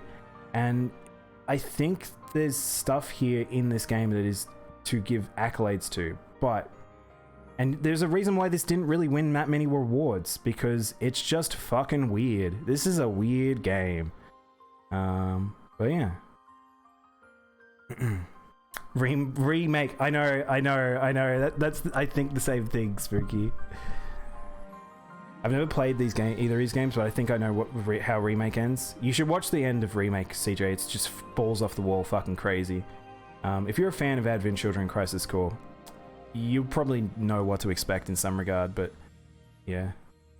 Midgar was beautiful. The emotional parts and music, yeah, exactly. People just wanted 7, and we just weren't allowed to have 7, because it's hard to conceptualize what a game like that looks like transitioned into 2020.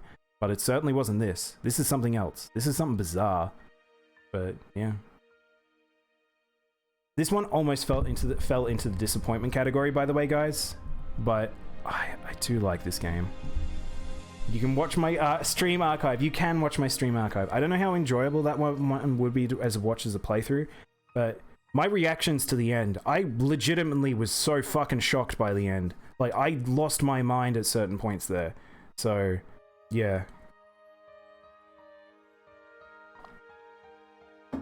7 Remake. I wish it was better. Oopsies. Alright, so I saved talking about a little bit about this, but we talked about it earlier. So, disappointment number 3. Cyberpunk 2077. Holy shit. So I knew this game was going to be bad. Just saying. I don't want to be on that jumping like, but this game went through development hell. I think if you were paying attention to the development of this game, you know this game was in trouble before it came out. And the last year of it really accelerated that thought process. And it was not good. I didn't play this game. I'm probably not going to play this game for a long time. But knowing everything that I did, like before it came out and then once it came out, it's you can't not put this on a list for this. This game did appallingly. This is particularly bad for a AAA game, and it's disappointing that something like this can be released. I don't even need to know how to even play this game, but talking to people, I've had friends directly tell me just how horrible of an experience they've had at various points in this and how frustrated they are. And that is more than enough for me to put this on this list at this point. So it won't make it to number 1, for sure, but this is easily number 3 because, shit, this game should have been so much better. But yeah. I like Sephiroth being in your head more than being in your face. I agree, Spooky. I don't really know why they have Sephiroth visibly out everywhere. In a sense, you never live up to what people wanting it. Yeah, that's true, CJ. I think that's a. Why not go a bold one? I don't know. I think they went a little too far. Is what I think. I think Nomura'd all over the place. They changed the city lights to Tokyo to look like Midgar the day of release. Yeah, that's true. The amount of delays in the last years were big red flags. Yeah, Cyberpunk. Damaging red flags about the project. There's crazy damaging red flags about this project. Cyberpunk could have been the best game and still disappointed. The problem is it's just so bad. It really is. I think this game just is a little sad. Like it's just, look at these trailers. These trailers are just so impressive. The game looks so nice. The potential for this game was so high. What it could have been in terms of comparative to the tabletop, relative to other Cyberpunk games that are out already, and things that will probably be still in development. Like, there's so much potential that could have been in this game, and yeah. Well. Maybe they'll improve a lot of it. Maybe we'll get a whole heap of post fix-ups. We'll see what CD Projekt Red do. They did a lot of stuff for The Witcher in terms of giving extra content and doing stuff. So we might see this game get better and get fixed and re-released. But as it stands, it's no longer on the PlayStation Store. It is probably it may get pulled from the Xbox Store. It is not worth buying this on console, 100%. People are having issues on the PC. But if they go and fix a lot of this game might be worth playing. I think that it still has potential to be a fantastic game. I don't think that can be the game that everyone thought it was going to be, but I think it still will be okay in some time. So, yeah.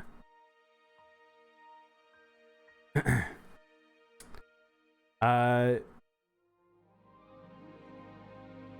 hype was too far big, but I thought the game would be functional. I'm going to have to check it out in a year, definitely. Yeah, I highly suggest you guys come back to it.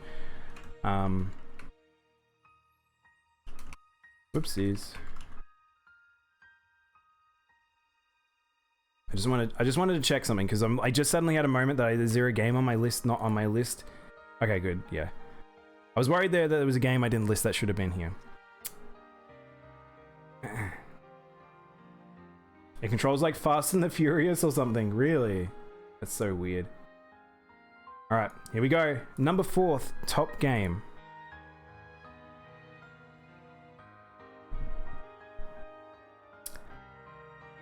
As if you couldn't see this coming, being on my list quite high. This game was very good. And I was very, very much looking forward to playing a console version of Animal Crossing again. I love Animal Crossing. I've played every Animal Crossing. And this one was set to be something really special. And it was. This game was really good. This game, I think for a lot of people, helped survive 2020. I think this game was so important for people in terms of helping people get through their life and just enjoying themselves, being social. And yeah, the fact that the biggest change that happened with this game, not only the fact that it's console and looked wonderful, the fact that you could do stuff outside. We never had that before in Animal Crossing. We went from crafting our little house to upgrading to being able to do that to the island. It added so much additional content and it's so good. This game is so wonderful.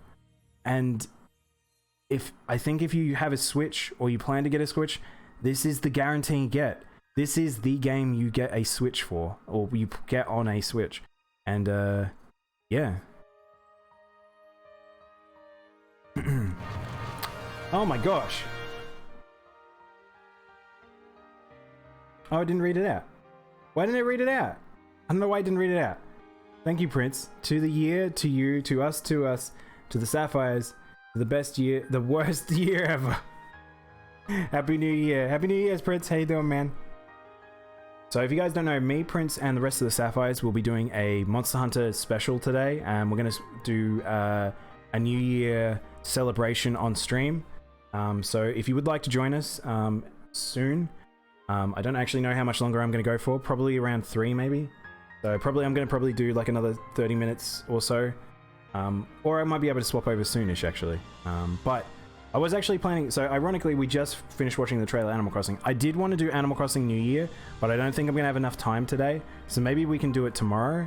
But yeah. I kind of am excited. Also, thank you for the subscription again, Prince.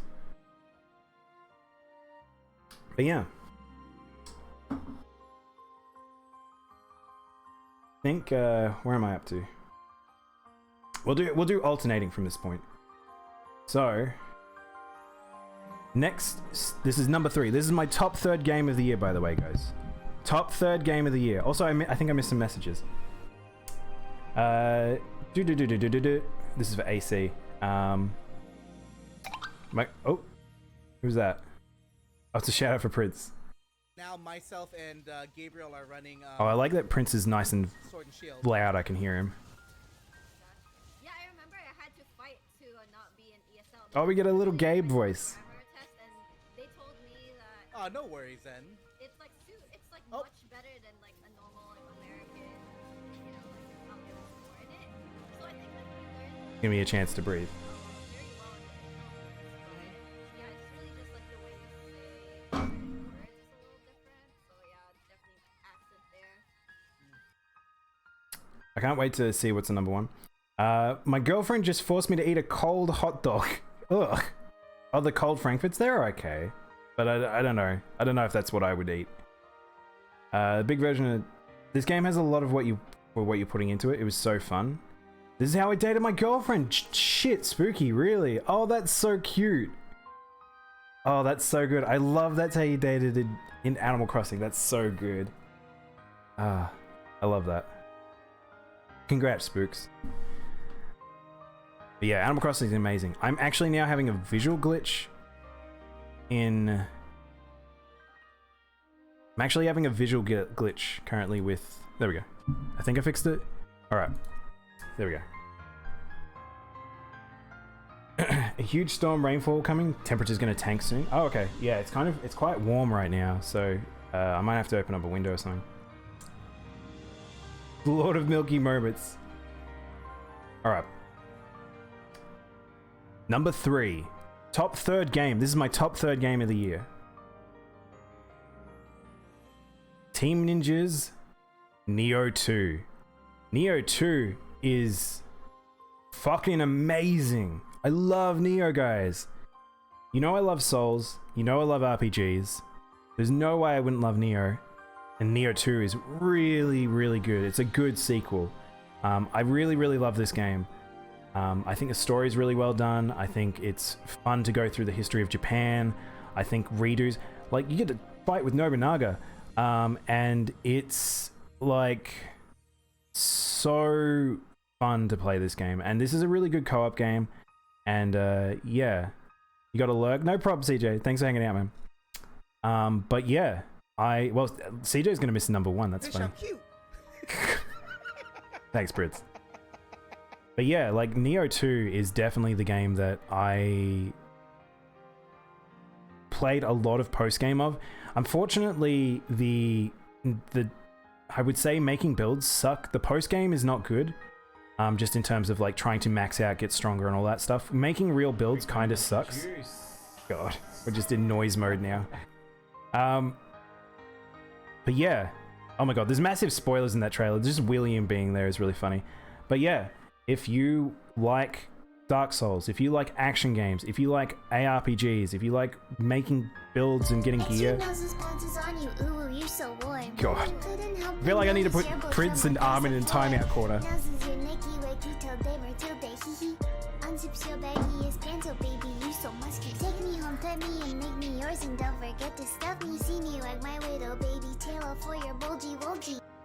But yeah, that's definitely number 3 for sure. I'm so like WAP might just need to be put in a box for a bit, I think. All right,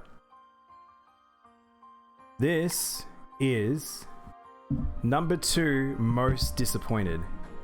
This is the number 2 most disappointed game for me this year. World of Warcraft Shadowlands. God. But yeah. Holy shit. World of Warcraft Shadowlands. Where do I start with this hot piece of shit? Okay, so I love WoW. I'm a long-term, massive WoW fan. You guys know this. However, over the years, I've gotten more and more angry at this series in terms of like the development, and particularly the past few expansions. Like Legion was really good. Legion was fantastic. BFA and now Shadowlands are just heaping piles of problems. They are so frustrating to me. And Shadowlands had such a potential. This was the expansion I thought that Blizzard would figure it out and turn it around, and they flubbed it. They super flubbed it. I want to know what happened to the development of this game, but they really fucked up. Like, this game as an expansion is so bad in so many different ways. From the really bad leveling experience, from the extremely bad storytelling,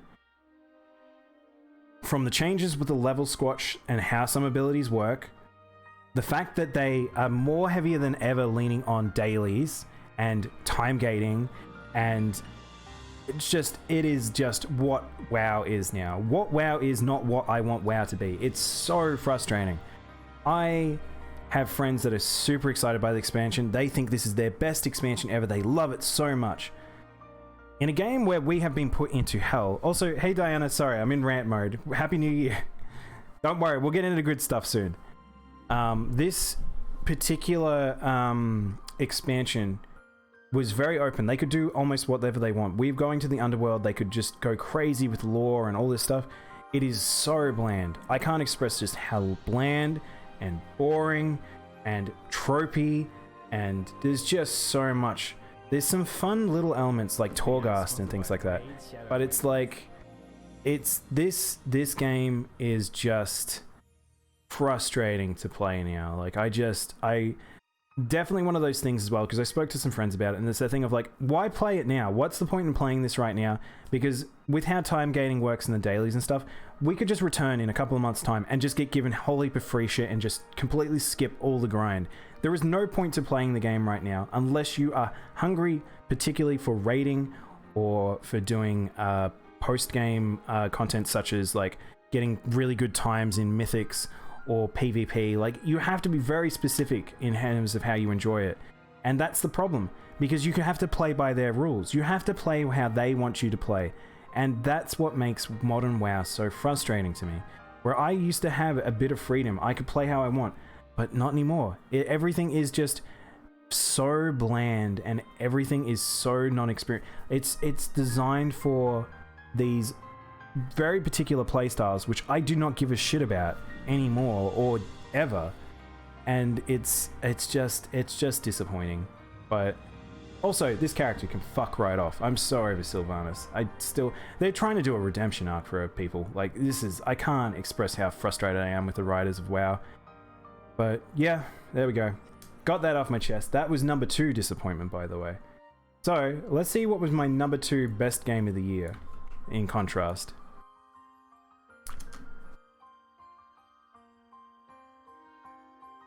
Number 2, best game of the year.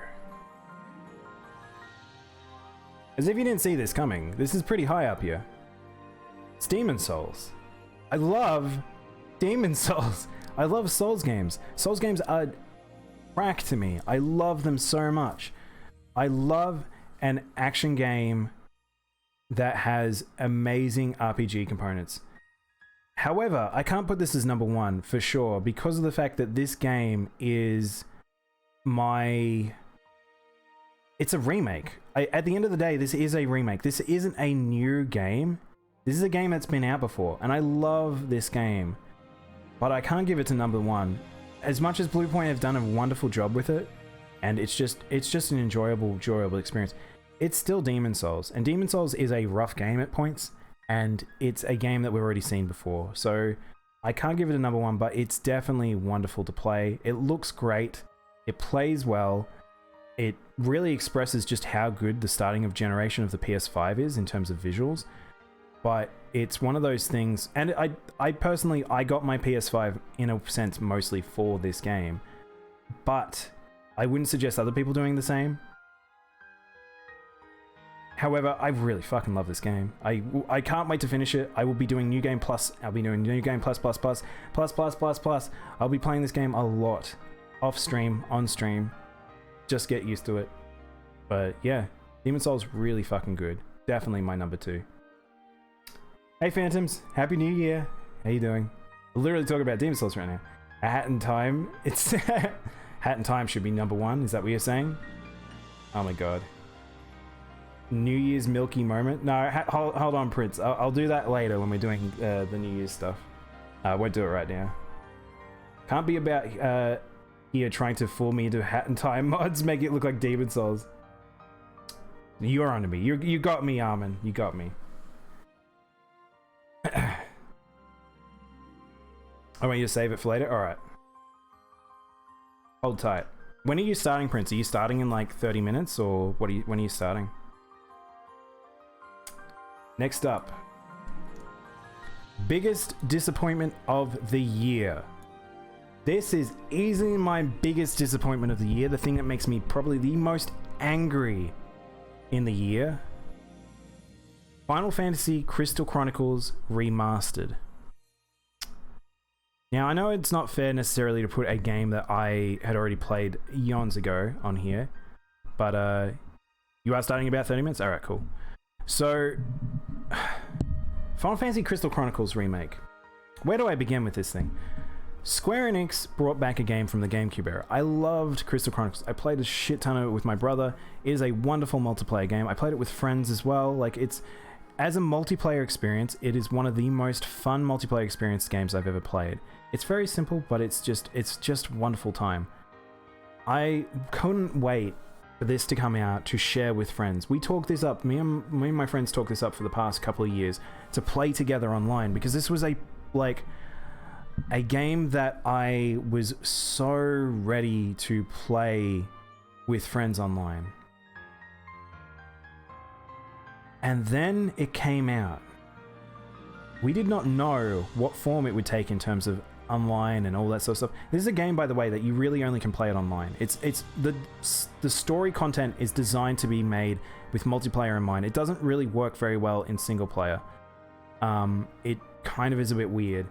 But they fucked up. They super duper duper fucked up with this game. And to express how bad it is, this game is no longer available in Australia. This game cannot be purchased or played by people in Australia. It is so bad that they stuffed up that we can't play it anymore. So I own this on my Switch. I can play this in single player. I would enjoy it on single player, but I refuse to play it because I want to play it on multiplayer. I want them to fix the problems they've caused. A whole heap of people got refunds on this game. Basically, the online doesn't work. They changed how the systems work in terms of playing with multiplayer with friends, how you progress a save and stuff, because they had to try and figure out for individual saves. The servers don't work. There is just so many various things that I just can't get over just how bad it is. And the fact that Square has not really done anything to fix this situation is absurd to me. They have updated the game twice now, I think, and it does fuck all. There is so little that they've done to change it and fix what the problems are, that they've now got some weird rooted problem where I don't even know if they can ever fix this game. But the one thing they should fix is the online services. They should make the servers work. An example, we tried to get into games, and you would try to jump into the server and it would immediately boot you out. You couldn't stay in a match with a person for more than 5 seconds. That's how broken it was in Australia. In places around the world, other people had the similar problems. The lobby system is all kind of jank. This game, whatever team they put on, Square Enix put on this, they really fucked up. And it's so depressing about this. And I really, really love Crystal Chronicles. It hurts me so much that I have to talk so shit about this game. But it is not a game. I do not suggest you buying this. Just please stay clear away from this game until they fix this stuff. Please. You got your Switch yesterday, Phantoms? Oh, congrats. Do you do this yearly? This is actually, remember, this is my first year streaming, so this is my first time doing this. This is pretty raw. This is a pretty raw me experience talking, but this is just me in games. But, I'll figure it out for the future. Thank God I didn't buy this game. A friend of mine really wanted it, and I had a hard nope on that. Oh, you're lucky, Klaus. I unfortunately got 2 friends to buy this game to play together with us because we didn't know how bad it was going to be. And it was awful. We really should have waited. We were so excited. We pre-ordered this game. We're going to play it together, and it's really bad. My friend is pretty burned. I don't know if I'll ever be able to convince him to play it now because of it, because he's so angry about it, and it hurts. And this is why this is my game. This is my most disappointing game of the year, and it makes me very sad. I really love Crystal Chronicles, and All right, let's swap on back to something positive at least. I'll give you a bit of whiplash, tonal whiplash. That's my worst game of the year. This is my best game of the year. I love roguelikes. I love action games. I love ARPGs. Hades does it all. Hades is amazing. This is Supergiant's best game by far. I fucking love this game. I cannot stress how good this game is. I wish I had played more of it on stream, but I don't know if it's necessarily fun to watch. But if you have not played Hades yet, you need to try this game. It is so fun. It's so wonderful. It's easily my favorite roguelike experience, or rogue... I've forgotten the other term of it. Rogue light. And it's really, really just so fun. Like, I can't express just how fun this game is. And there is so much content to it. There is so much content to it. It's a situation where there is so much dialogue that you will never run out of dialogue. You will never not see this. You will never see the same piece of dialogue. The story is so expansive and interesting. The characters are a joy. Every character you meet in this game are wonderful. The voice acting is immaculate. The art is fantastic, whether it be in-game or stills or whatever it may be. The style in this game is wonderful. Spell effects are great. Combat is just to die for. It is most definitely my #1 game of the year. It surprised me because at first I didn't think it was. And then I played more. And then I played more of it. And I played more of it. And it never ends. You just want to play more and more of this game because it's just that good. So easily my top game of the year. And it's crazy to say that because I played some fantastic games through the year. But Hades is probably the most memorable by far.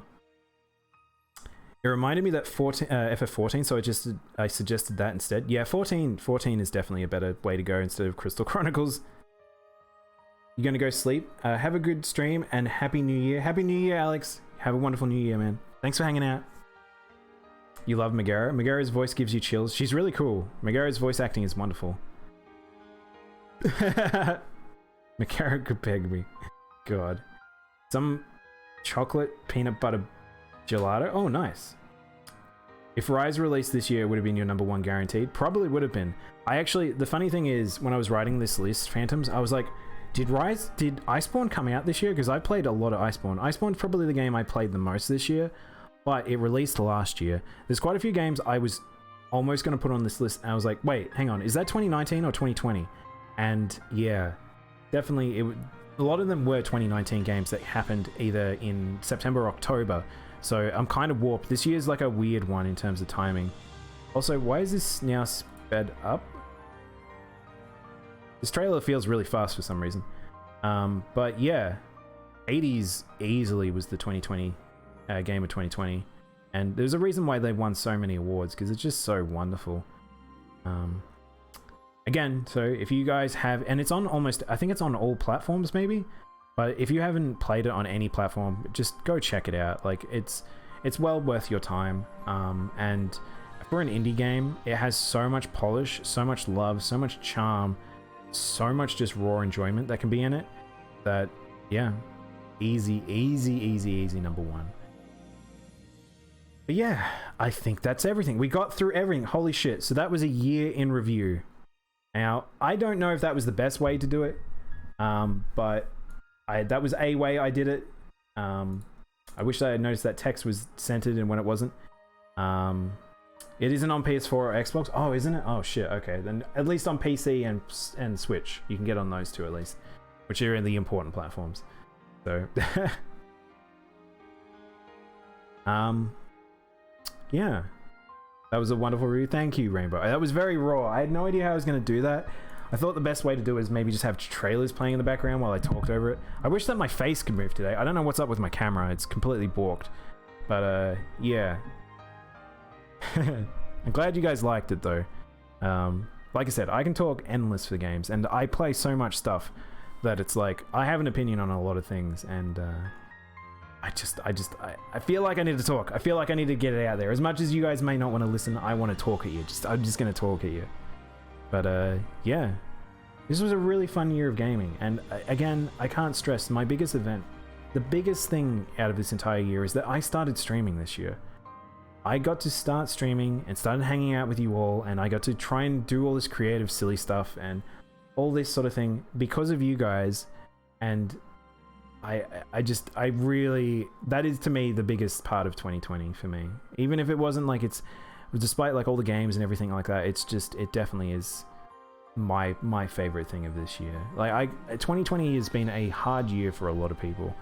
A lot of people want to see it go, and I unfortunately have to say that next year might still also be a very tough year. That we might still need to buckle down and protect ourselves and all that sort of stuff. However, this year, because of streaming, has made my life so much more enjoyable. I absolutely loved all of this. And yeah, I want to do more. I'm looking forward immensely to this year, so just more important just because of the rise. Wait, that was just this year? Wait, all these games were this year? That's right. This review was only this year. And there was a lot that happened. As much as it seemed like not a lot happened, I easily got 2 hours of content of me talking about this year. And I could have kept going. I actually was very brief on a whole heap of things. But I totally could have talked about so much more extra stuff. If you've ever seen Giant Bomb's like reviews of the year, like it's one of those things where I like they do very, very long form ones, and I could totally do that too. Like if I had a podcast crew, we would just talk forever, and that would be terrible, but it would be fun. No, I meant you streaming. That was just this year. Yes, I started streaming in when did I start streaming? Hang on, I've got the link here.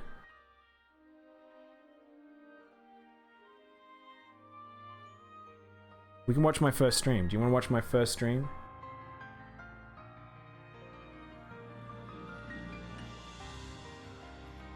This is my first stream, and I was recorded on the 9th. So this is back in March. So this is the 9th of March.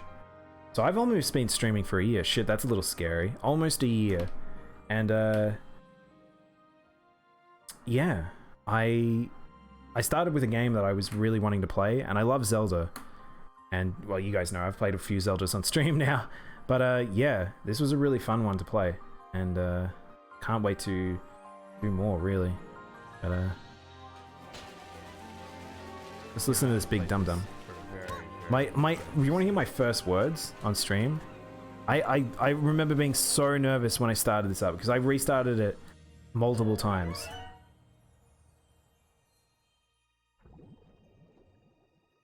I restarted the stream multiple times to get this little intro right, because I wanted to open my first stream with the quiet, cold waves of Link's Awakening, because this intro is amazing. This is so good. This is really, really well done.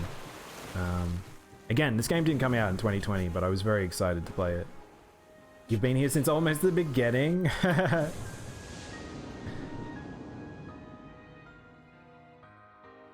I want to hear what I say. I can't actually remember what I said. Was I just silent for like even like during this? Well, after having that loop that many times. And I can hear myself from another stream, so I know this is working. Oh my god, my first like... My first words were me talking about the game looping. I had to get the loop that many times, and then talking about the audio being working. That's really funny. We love you. Even though 2020 was a roller coaster, we love you. Oh, thank you, Ed C. I appreciate it. This has been so fun. I love that all of you guys have stuck around and watched all this silly content that I've made. Save the sappy stuff for Discord. That sounds good. I appreciate you guys. But yeah, oh my gosh. Yeah. Oh my god, I did a 1 month check-in. I think I've gotten better, is what I said a month ago. Thanks, past me. I love you. Alright. I think that is all of the year in review, for sure. And now, I think what we'll do is, I might prep for Monster Hunter, because we're going to do a little collective of our Sapphire Stardusts. And we'll bring in the new year together, so you guys can hang with us. If you guys want to celebrate New Year, feel free to join us. We'll have an open lobby. We're not going to be doing anything in specific. We're just going to party it out.